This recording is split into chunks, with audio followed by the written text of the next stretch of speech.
On the morning of March 7th, 2022, 40 brand new John Deere 8R370 tractors arrived at Prairie Implement in Gibson City, Illinois, on 8 flatbed transport trucks that turned off Interstate 57 at the Gibson City exit and rolled through town in a convoy that took 11 minutes to pass the grain elevator. Every tractor was forest green and highway yellow, shrink-wrapped at the mirrors and steps, with factory stickers still on the windshields and delivery odometers reading between 4 and 9 miles.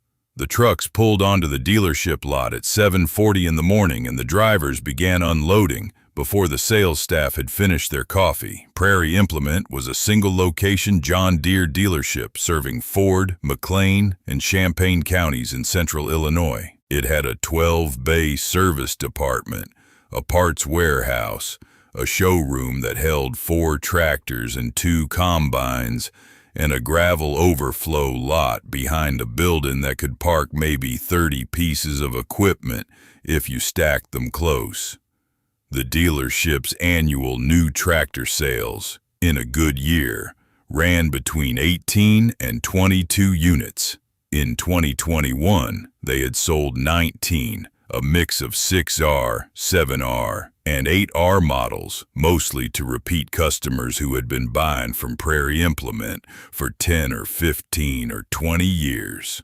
40 tractors in one shipment, more than 2 years' worth of inventory, delivered on a single Tuesday morning in March. Earl Braddock heard about the delivery from Tom Lindquist at the co-op elevator that afternoon. Tom had driven past the dealership on his way to the Farm Bureau office and seen the lot, every square foot of gravel covered in new green iron, lined up in rows like a military parade, the yellow wheels catching the gray March light. Tom had pulled over, taken out his spiral notebook, and counted them. 40. He wrote the number down and circled it twice. "Something's wrong," Tom told Earl at the elevator. "No dealer in this market needs 48 R370s. Not Prairie Implement. Not any single dealer between here and Champaign. That's a 2-year allocation dropped in one load." Earl didn't say anything. He leaned against the elevator scale office wall and looked out at the line of grain trucks waiting for the probe and thought about 40 tractors. He filed the number in his head the way he filed everything, quietly, without comment, and with the patience of a man who knew that the meaning of things revealed itself in time, not in the moment they happened. But he also thought about something his father Harold had told him 25 years ago, sitting at the kitchen table after a dealer in Champaign had tried to pressure Harold into trading a perfectly good 4455 for a new 7800. When someone puts 40 of anything on one lot, it means someone somewhere needs to move them more than you need to buy them. And when they need to move them, somebody pays. It's never the dealer. And it's never the factory. If you value stories about the equipment decisions that define a farm, the ones made in quiet, carried for decades, and never forgotten, this channel tells them. We don't rush, we don't sell, we just remember. The allocation had been approved 6 weeks earlier by a man named Garrett Lund, the regional allocation coordinator for John Deere's Moline Distribution Center. Garrett was 40 years old, tall, lean, with a sharp side part and a silver Rolex, and a company-leased black Tahoe with tinted windows. He had an MBA from the University of Iowa, and a wall of sales awards in his office, and a philosophy of dealership management that he summarized in one phrase at every quarterly review. Inventory creates urgency. The idea was simple. If a dealer had 10 tractors on the lot, a farmer could take his time, compare prices, wait for a better rate, shop the competition. But if a dealer had 40 tractors on the lot, the floor plan interest, The monthly financing cost the dealer paid to John Deere. Financial for every unsold unit sitting on the gravel would create pressure. The dealer would have to move inventory. And to move inventory, the dealer would have to do two things: cut the price on new units and cut the value of trade-ins. It was not illegal. It was not even, by corporate standards, unusual.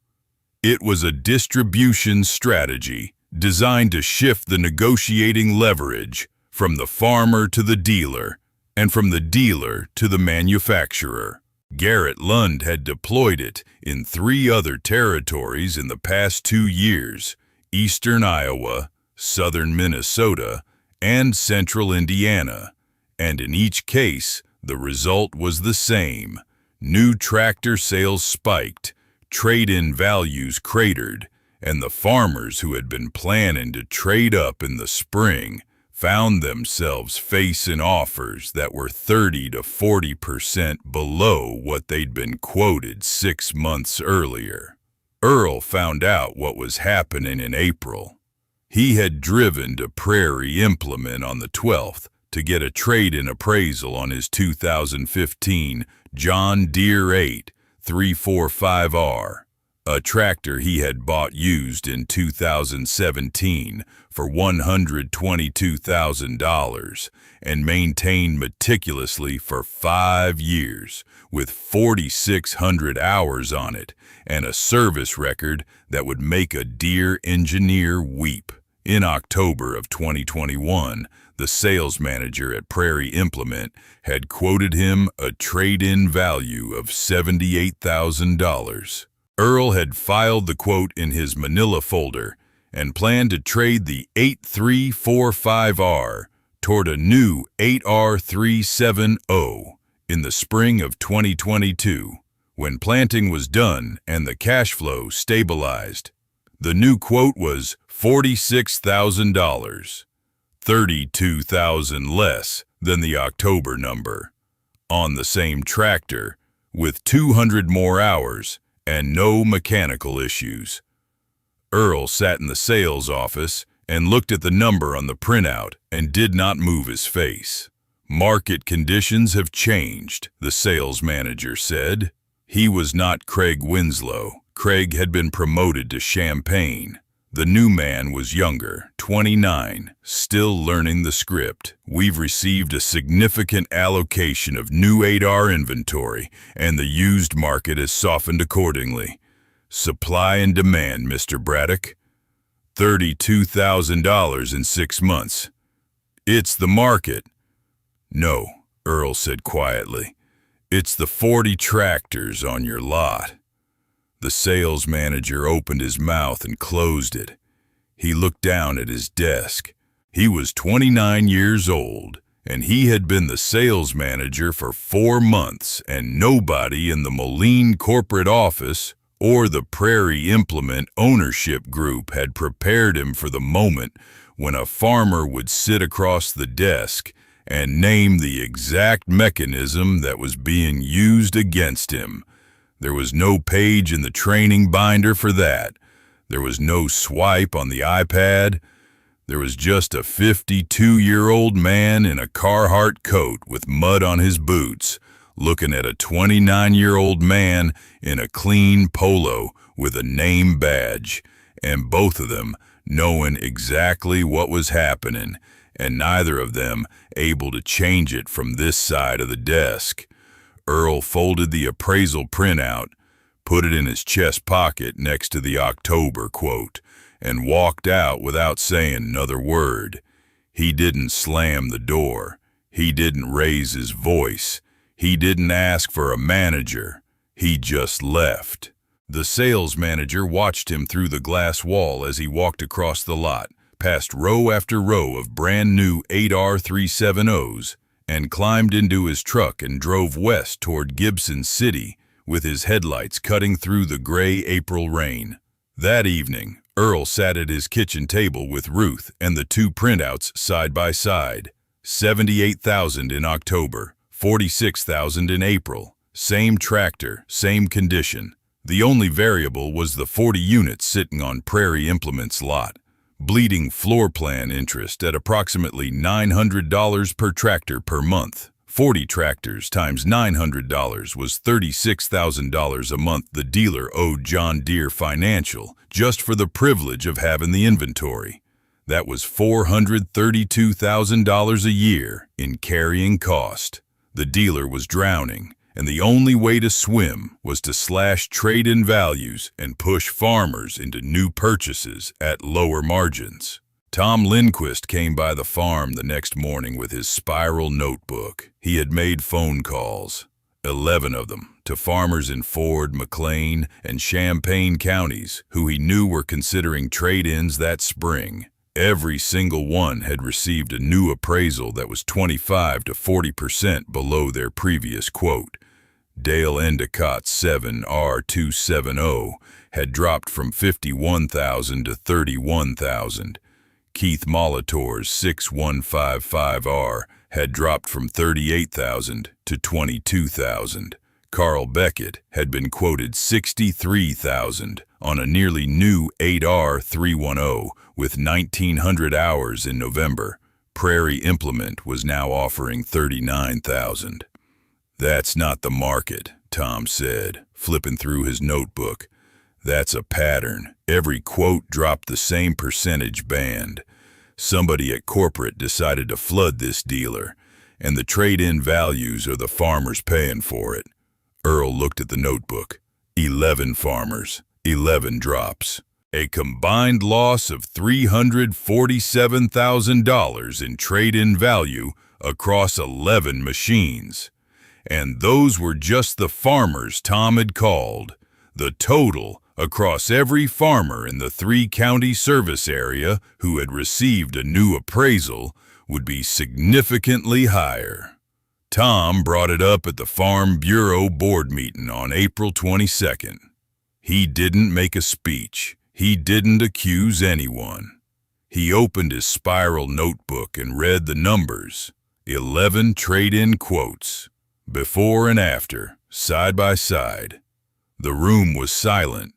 When he finished, he closed the notebook and asked one question. "How many of you got a new appraisal this spring that was lower than what you were quoted last fall?" 14 hands went up. Not slowly, not hesitantly. 14 hands in a room of 31 farmers, raised like they'd been waiting for someone to ask. Tom didn't stop at the board meeting. Over the next 3 weeks, he drove 412 miles across 3 counties in his gray Chevy S10 with the spiral notebook on the bench seat and the pencil behind his ear. He knocked on doors. He sat at kitchen tables. He drank coffee with men who had been planning their spring trade since October and were now staring at appraisal sheets that turned their equipment equity into vapor. He wrote down every number. He asked every farmer the same question. Did Prairie Implement explain why the value dropped? Not one of them had received an explanation beyond market conditions. Tom Lindquist collected documentation from 83 farmers across Ford, McLean, and Champaign counties who had received trade-in appraisals from Prairie Implement in the spring of 2022 that were significantly lower than quotes they had received in the previous 12 months. The combined loss in trade-in value across those 83 appraisals was $912,000, nearly $1 million in equity that had vanished from farm balance sheets in 6 months, not because the equipment had deteriorated, not because the market had collapsed, but because one man in Moline had decided to ship 40 tractors to one dealer in central Illinois. Earl did not organize the response. He didn't hold a meeting. He didn't make phone calls. He didn't circulate a petition or draft a letter or create an internet group. He did one thing. He kept driving his 8345R. He ran it through Springfield Prep. He planted with it in May. He cultivated with it in June. He simply kept farming with the tractor he already owned. The tractor the dealer had just told him was worth $32,000 less than it had been worth 6 months ago. And the other 82 farmers, one by one, did the same thing.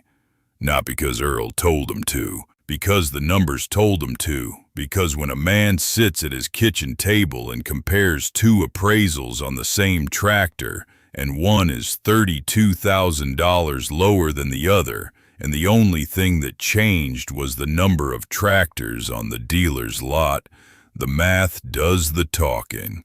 The response organized itself the way things organize in farm country, through silence, through absence, through the things people stop doing. 83 farmers stopped trading in.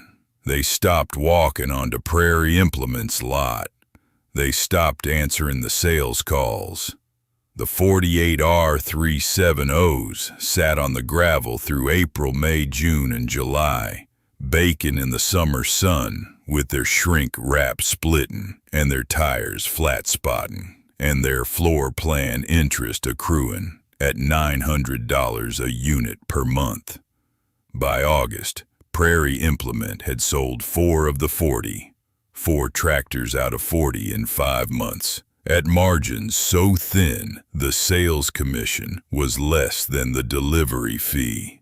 Garrett Lund drove down from Moline in September to assess the situation. He pulled his black Tahoe onto the lot and looked at 36 unsold tractors arranged in rows on cracked gravel with weeds grown between the tires. The dealership owner, a man named Phil Vossler, who had run Prairie Implement for 23 years, met him at the showroom door with a floor plan statement showing $324,000 in accumulated carrying costs. Phil was 61 years old, and he had never seen his lot this full or his showroom this empty at the same time. "You need to move these units," Garrett said. "Move 'em where? The farmers aren't buying. They know what happened to their trade-ins. Offer incentives, additional trade-in allowance, loyalty discounts, cash back. I've been offering incentives since May. Nobody's coming in. They're not angry, Garrett. They're just gone."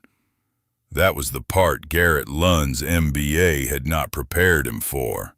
The spreadsheet had accounted for floor plan interest, margin compression, and trade-in depreciation curves. It had not accounted for the possibility that 83 farmers would simply stop, not protest, not complain, not file a lawsuit or write a letter to the editor or post on the internet. Just stop. Stop driving onto the lot. Stop answering the phone. Stop walking through the showroom door. The most powerful economic force in rural America is not spending. It's the decision not to. The floor plan interest kept accruing. 36 tractors at $900 each, $32,400 a month. Phil Vossler called Garrett Lund twice in September and 3 times in October asking for relief. A reduced floor plan rate, a buyback option, an allocation credit.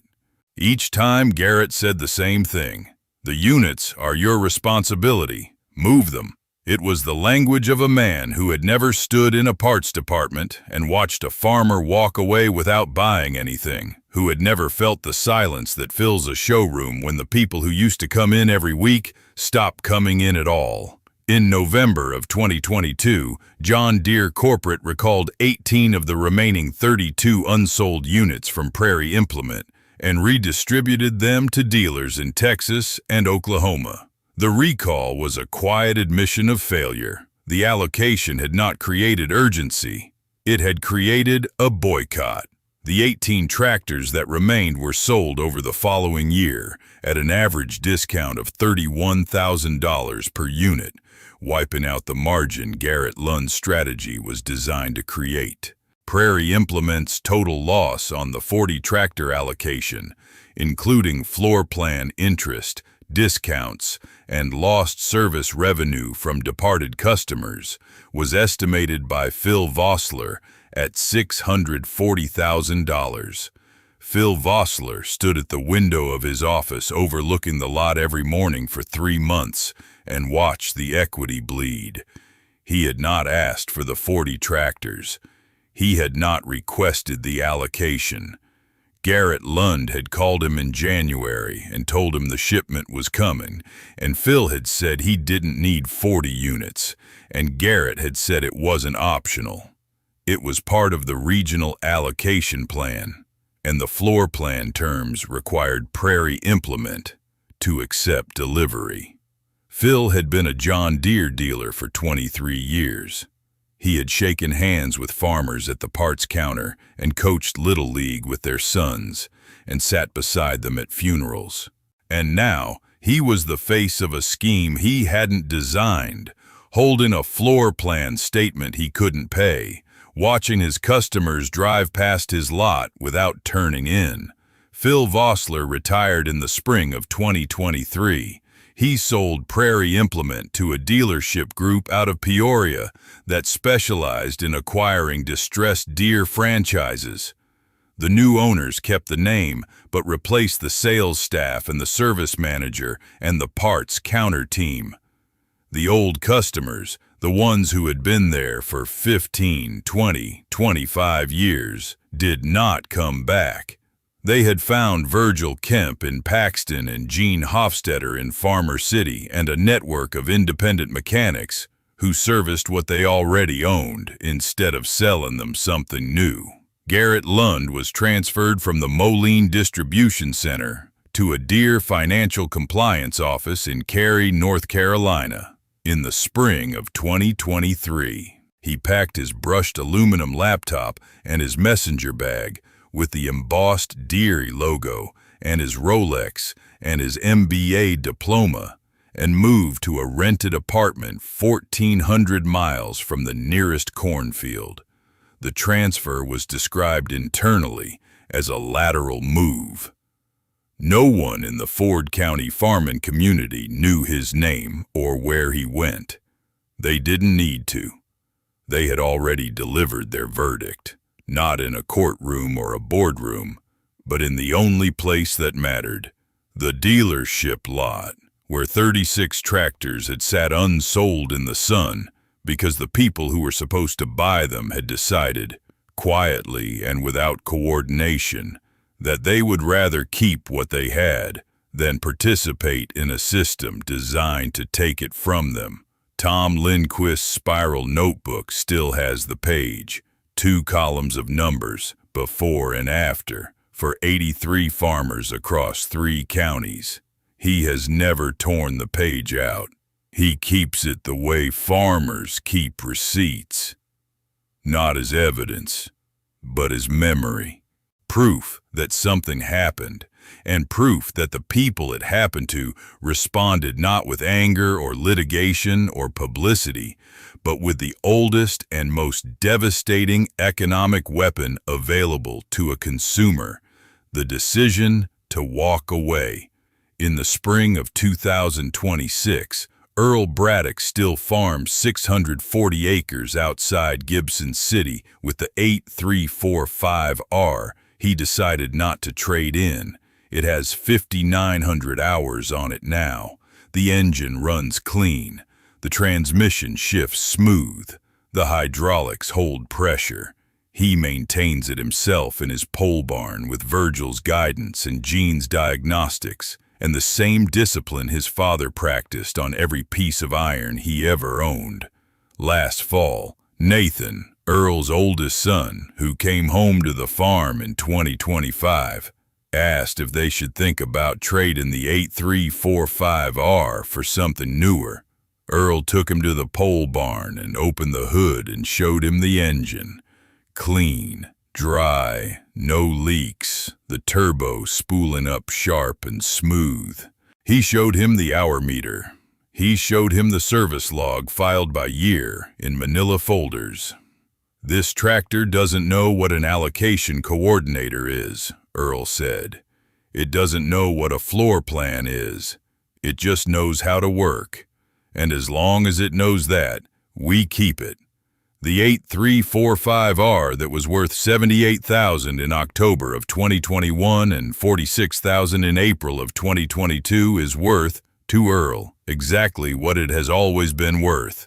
The work it does, the crop it pulls, and the years it gives back to the man who takes care of it.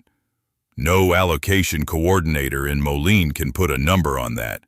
No spreadsheet can depreciate it.